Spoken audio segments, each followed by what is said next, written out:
आज हम यहाँ पर गृह विज्ञान का जो आज पेपर हुआ था उसके बहुविकल्पों का यहाँ पर एनालिसिस करने वाले हैं। तो सभी बच्चे इसको चेक कर लें कि किसके कितने सही गए हैं। पहला है, एंजल के अनुसार आय घटने पर आवास तथा ईंधन पर होने वाले व्यय का प्रतिशत किस प्रकार प्रभावित होता है। तो इसका आपका जो सही आंसर था वो था व्यय का प्रतिशत स्थिर रहता है, ना तो बढ़ता है ना ही घटता है, स्थिर रहता है। जो आपका सेकंड क्वेश्चन है वो है आपका कि किस खाते में जमा धन राशि पर बैंक द्वारा ब्याज नहीं दिया जाता है। तो वो है आपका चालू खाता। तो ऑप्शन बी इसका सही था। अगला है, अप्रत्यक्ष आय है। तो अप्रत्यक्ष आय जो है वो है निःशुल्क आवास। जो निःशुल्क आवास है वो एक प्रकार का अप्रत्यक्ष आय है। अगला क्वेश्चन से आपका, रमा के पास कुल 7,520 रुपये थे जिसमें से उसने 439.87 रुपये मेले में खर्च कर दिए। तो गणना करें कि अब उसके पास कितने रुपए बचे हैं। तो इसका था आपका 7,080.13 रुपये उसके पास बचेंगे।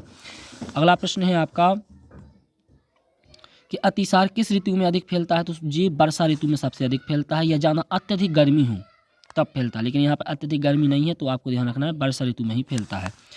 जल की विभिन्न अवस्थाएं पता है आपको, ठोस द्रव गैस होती हैं, तो आपका ऑप्शन ये हो जाएगा। अगला है, हैजा के मुख्य लक्षण क्या है। हैजा से पानी की कमी होती है और पानी के लिए उल्टी और दस्त जिम्मेदार होते हैं। तो हैजा के मुख्य लक्षण क्या है, उल्टी और दस्त। अगला है आपका कि सड़क पर टूटी पीली रेखा का आमतौर पर क्या अर्थ होता है। तो इसका ऑप्शन ए सही था, सुरक्षित होने पर ओवरटेकिंग की अनुमति है, ये इसका सही आंसर था।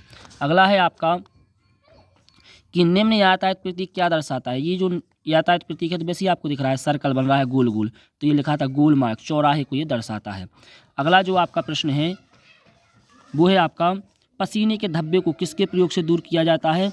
तो इसका था सिरका या फिर अमोनिया। ये सबसे मुख्य तरीका है पसीने के धब्बों को दूर करने का, ठीक है। अगला प्रश्न है आपका कि शुष्क धुलाई में प्रयोग किए जाने वाले विलायक हैं। तो शुष्क धुलाई में प्रयोग किए जाने वाले विलायक जिनमें पानी की ज़रूरत नहीं होती, इसमें तो पानी है तो ये नहीं होगा। बेंजीन का प्रयोग करते हैं लेकिन ऑक्सैलिक एसिड का नहीं करते हैं। इसमें पेट्रोल का तो करते हैं लेकिन अमोनिया का नहीं किया जाता है शुष्क धुलाई में। तो आपका ऑप्शन था आपका बी, पेट्रोल तथा डीजल, इसके माध्यम से किया जाता है। अगला आपका जो प्रश्न है, पेटीकोट काटने के लिए किन नापों की आवश्यकता होती है। तो इसमें आपको कमर, लंबाई और घेरे का नाप, इन 3 चीज़ों की ज़रूरत होती है। तो आपका ये ऑप्शन बिल्कुल सही था।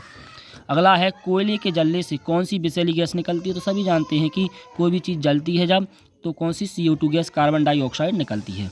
अगला प्रश्न है आपका, प्रेशर कुकर की भाप का ताप और दाब कितना होता है।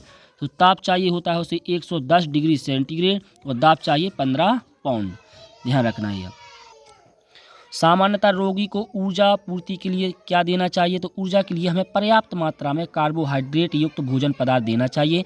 यदि अत्यधिक मात्रा में प्रोटीन देंगे, वसा देंगे या विटामिन देंगे, कुछ भी देंगे तो उसे हानिकारक होगा, इसलिए पर्याप्त मात्रा में हमें भी कोई चीज़ देनी चाहिए। अगला प्रश्न है आपका कि रक्त प्रवाह में सरलता से अवशोषित होने वाला कार्बोहाइड्रेट क्या है। तो जो हमारा खून होता है हमें पता है उसमें एक ही चीज़ जुड़ी होती है, वो होता है ग्लूकोज, जो ऊर्जा के रूप में होता है। अगला है आपका, सेलिब्रेटर विधि में कितने व्यक्तियों की आवश्यकता होती है। तो सेलिब्रेटर विधि जानते हैं, सांस देना किसी व्यक्ति को, तो एक व्यक्ति की ही जरूरत होती है। अगला है, अस्थि भंजन में यदि अस्थि टूटकर त्वचा के बाहर आ जाए तो उसे क्या कहते हैं, उसे संयुक्त अस्थि भंजन कहते हैं। ये आप विशेष रूप से ध्यान रखेंगे। अगला जो आपका प्रश्न है वो है, वक्ष स्थल की कोई हड्डी टूटने पर किस विधि के द्वारा रोगी को ऑक्सीजन उपलब्ध कराया जाता है। तो सेलिब्रेटर विधि तो सांस के लिए होता है। जो लाबर्ड विधि है इसका प्रयोग किया जाता है यदि हमारे वक्ष स्थल की हड्डी टूट जाए तो सांस देने के लिए इसका प्रयोग करते हैं। अगला प्रयोग है आपका, अगला है क्वेश्चन, बर्फ की टोपी थैली के बीच में क्या रखने पर नमी को वो सोखता है। देखो लकड़ी तो सोखेगी नहीं पानी को, या फिर आपका हम कहें रबड़ भी नहीं सोखती है पानी को, नमक भी नहीं सोखता है। तो एक ही बता है, लेंट का टुकड़ा। लेंट क्या होता है, जो रुई होती है या जो रेशम का जो आपके कपड़े के टुकड़े होते हैं उनके माध्यम से बनता है। तो आपके इस प्रकार से हमने सभी प्रकार के बहुविकल्प कर दिए हैं। अब आपको चेक करना है कि आपके कितने बहुविकल्प सही हैं और कितने गलत हैं, और ये ग्रुप में ज़रूर डालें कि किन बच्चों के कितने गए हैं। धन्यवाद।